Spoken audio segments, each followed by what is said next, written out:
Hi guys, this is Amira, and I am here doing my what's called spiritual tips. I try to do this once a week.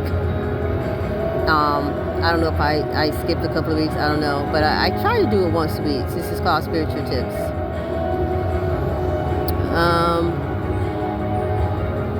I talk about spiritual things. It's very calm, very and basically it's just giving out little tidbits here and there.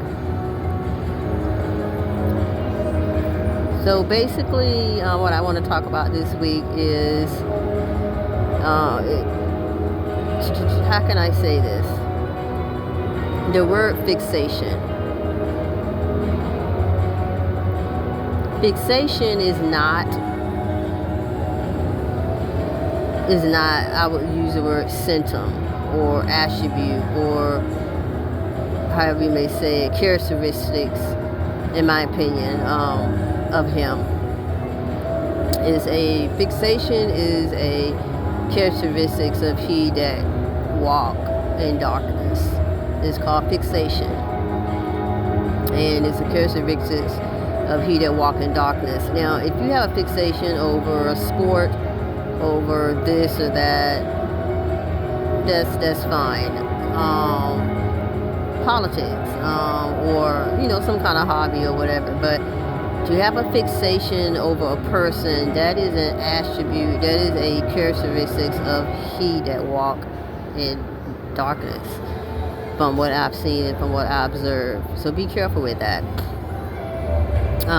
If you have this, if you wake up in the morning and you go to bed and you always have your mind on this particular person, I'm not talking about love or, oh, I'm in love. I'm not talking about that. I'm talking about you actually have a fixation over a person who does not know you are alive. You may say, well, I've seen them on TV, or they wrote, or they write, or they this or that. It doesn't matter, darling. If you wake up in the morning and if you go to bed and in your mind is constantly on a particular person who does not know you exist, that is a fixation. That is not natural. It is not healthy. And the reason Satan have his people carrying this fixation on the inside of them is for a variety of reasons. One is to hinder. Because if enough people is fixated on that person, it could hinder that person from doing whatever he or she is doing. And sometimes that's just living their life. Or it may be, how can I say, whatever little small work that person may be doing. If enough people fixate, which is a characteristic of Satan. If enough people fixate on this person, yes, it could hinder that person from doing what they're supposed to do, unless God intervenes. I don't think I've ever fixated on anybody in my entire life since I was born. And like I said, fixation it doesn't have anything to do with love or infatuation or crush. No, that's not what I'm talking about. Fixation is it's a person. You're not in love with that person. You don't have a crush on that person. It's a and you every day you go and see what that person is doing. It's like an obsession. It's pretty thick. And every day, and if enough people are like that, then yes, it could hinder that person from doing what he or she is supposed to be doing. Now, and another thing also, and as I see it, I try to go ahead and record it and let you guys know, because as you know, when you have characteristics of Satan, especially characteristics of that hinder or put stumbling blocks in the person's way, that is something that is retributable. Whereas, like people say, well, depending on how you live your life, that's where you will go when you pass away. Depending on how you live your life, that's where you will go when you pass away. That's one of the things, darling. That's one of the things right there. So be careful with that, because you can't say, well, yes, I have a fixation on this person. And it's a big deal. It's a big deal. It's like you have, for example, it's like you can have on something that's white, and all of a sudden you get a spot, and another spot, and another spot, and next thing you know it's dirty and filthy. That's what carrying a fixation for a person, especially if that person is walking in the light, I guess, and they're just doing, they're living their life, or they're doing this or that, small things that he's directing them to do, and you're constant looking and watching. Well, let me see that it becomes a stumbling block unless God intervenes. That is retributable in the spiritual world. And so what that means is, like, how when a hurricane come, or tornado come, or earthquake come, or diseases, or all kinds of things that human beings go through, that peels away your protection. That peels away your protection when these things hit. It peels away your protection when these things hit, and those things are many. Oh gosh, just look it up. All the different things that we go through in life that are not good. Fixation is one of those characteristics that peels away at your protection. So no longer are you protected from those slew of things. And those things are many. Your household is now not protected, whereas it was before. And as I said, I don't think I've ever been fixated on any human being in my entire life since I was born. Things, yes. But I don't even call it a fixation, because I can be pulled away from it at any time. So I don't even think I've had a fixation on an object, like more a person. But it's from what I'm seeing, it is a characteristics of he that walk in darkness, and he plant that in people that walk after him. Satan does. He plant that in people that walk after him to put up stumbling blocks, so that whatever that person is trying to succeed at, Satan thinks it will hinder.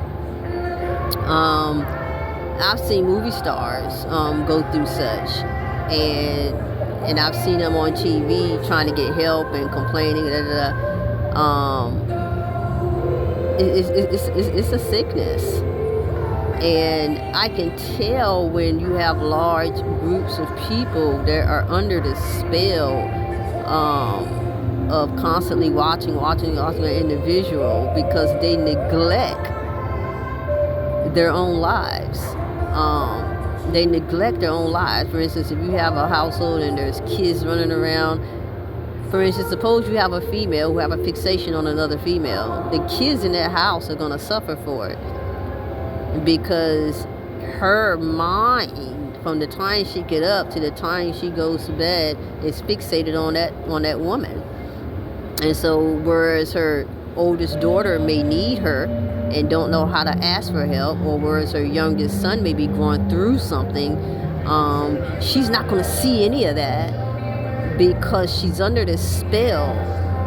She's inside of this I don't know what you would call it, and from the time she get up in the morning and picks up her phone and talks, there's a gossip about that other woman that she hates or can't stand, or whatever the case may be, throughout the day and then at night. And so her oldest daughter, who may need her help,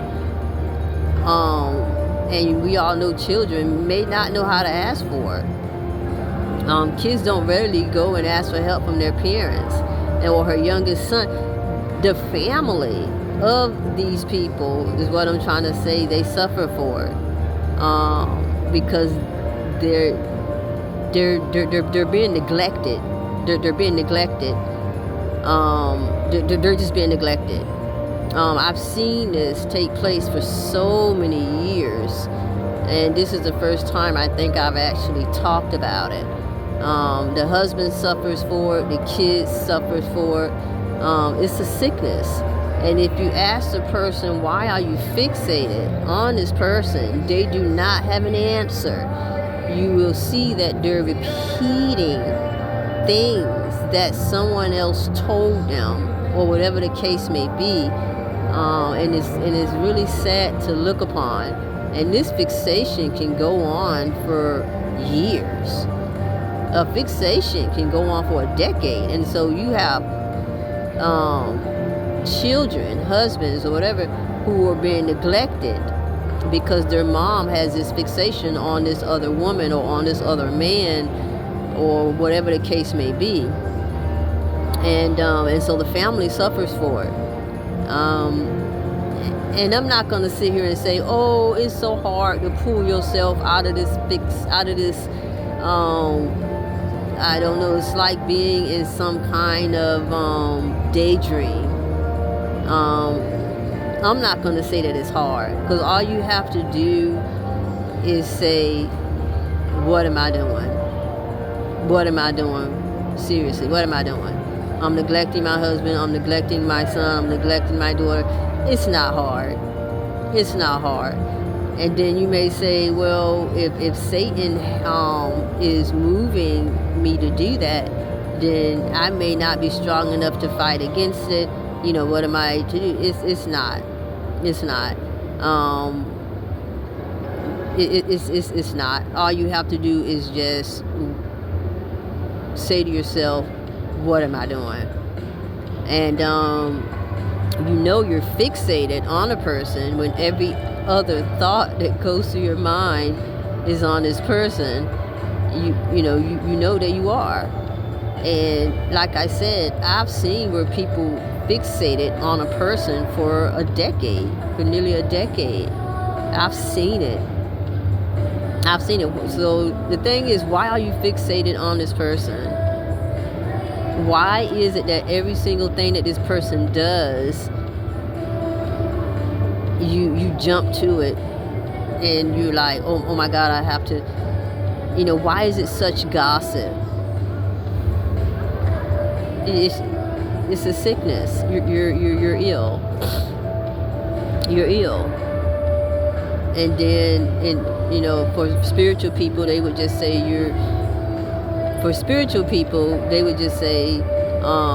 Satan is using you. Satan is using you. Because it is not a natural thing. It is not a natural thing. Now, if you have dislikes or something like that, and if you say, and now and then you may peep and see what the person does, or now and then you will peep and see what the person does or whatever, and then like 6 months or a year later you will look and see that. But for it to go on for that long, that is something that Satan really have put forth the effort in doing, and whatever that person is doing, he really don't want it to succeed. So, if it's a good number of people and it's been going on a decade, that means that person's doing something that Satan really don't want to succeed. So the question you may ask is, what is it? Most of the time it's something small. For example, if you're in a community and someone in the community wants to build a